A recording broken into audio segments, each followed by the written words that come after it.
Class 4 good morning kids. Subject science से आपके first unit test complete हो चुके हैं। तो आज हम फिर से ऑनलाइन स्टडी जैसे हम कर रहे थे उसे हम स्टार्ट कर रहे हैं। तो इसमें आप देखिए आपको मैं आज क्या पढ़ा रही हूँ। रिप्रोडक्शन इन एनिमल्स हम लोगों ने पढ़ लिया है। तो उसमें हमने देखा कि कुछ एनिमल्स जो होते हैं बच्चों को जन्म देते हैं, ये हमने पढ़ा था। फिर हमने इसमें पढ़ा एनिमल्स दैट ले एग्स, कुछ होते हैं जो एग्स देते हैं। उसमें हमने देखे फिशेस के बारे में हमने पढ़ा, स्नेक और टर्टल पढ़े, लेज़ार्ड पढ़े, क्रोकोडाइल्स हमने देखा। फ्रॉग्स के बारे में हमने पढ़ा कि वो किस तरीके से बर्थ देते हैं बच्चों को। इंसेक्ट्स के बारे में हमने पढ़ा,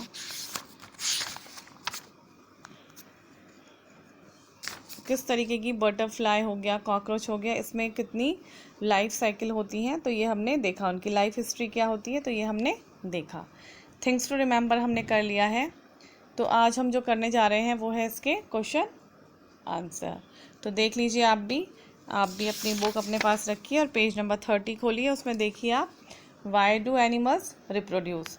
तो आज हम इसके क्वेश्चन आंसर करेंगे, तो आप इसे प्लीज़ कॉपी में देखिएगा। ये मैंने आपके लिए नोट्स बनाए हैं, तो आपने इस तरीके से करना है। देखिए सबसे पहले आप डेट डालेंगे, तो आज डेट कितनी है 4 अगस्त 2020, मतलब 2020। क्लास आपकी 4th है। सब्जेक्ट आप डालेंगे साइंस। लेसन का नाम डाल दीजिएगा रिप्रोडक्शन इन एनिमल्स, ठीक है। आंसर द फॉलोइंग क्वेश्चंस, हम जो कर रहे हैं हम उसको लिखेंगे। पहला क्वेश्चन देख लीजिए आप देख रहे हैं यहाँ पे मैंने साइड में कुछ लिखा है, ये आफ्टर फर्स्ट यूनिट। जैसे हम लोग लिखते हैं पेपर के बाद हम लोग डाल देते हैं एक कॉपी के पेज में after half yearly, after first unit. तो मैंने भी यहाँ पे लिख दिया आफ्टर फर्स्ट यूनिट। तो आप एक पेज छोड़ सकते हैं, उसमें लिख सकते हैं आफ्टर फर्स्ट यूनिट। तो अब आप देख लीजिए फर्स्ट क्वेश्चन जो हम कर रहे हैं वो है why do animals reproduce.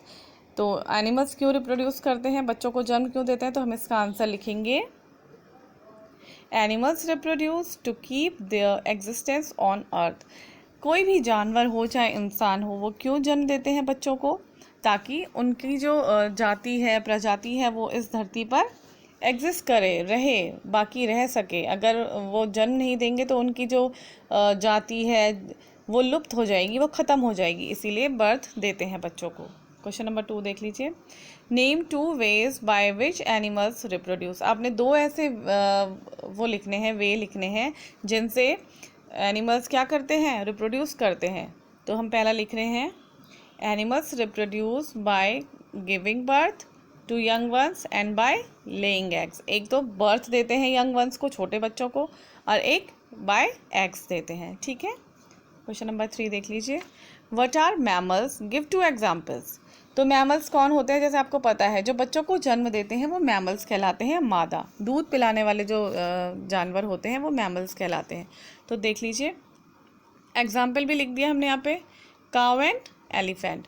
These animals reproduce by giving birth to young ones of their own kind are called mammals. जो जानवर अपने ही जैसे बच्चों को जन्म देते हैं, छोटे बच्चों को जो जन्म देते हैं, जन्म देने वाले जानवर जो होते हैं वो मैमल्स कहलाते हैं, ठीक है ना। आगे देखिए, name 3 stages in life history of a cockroach.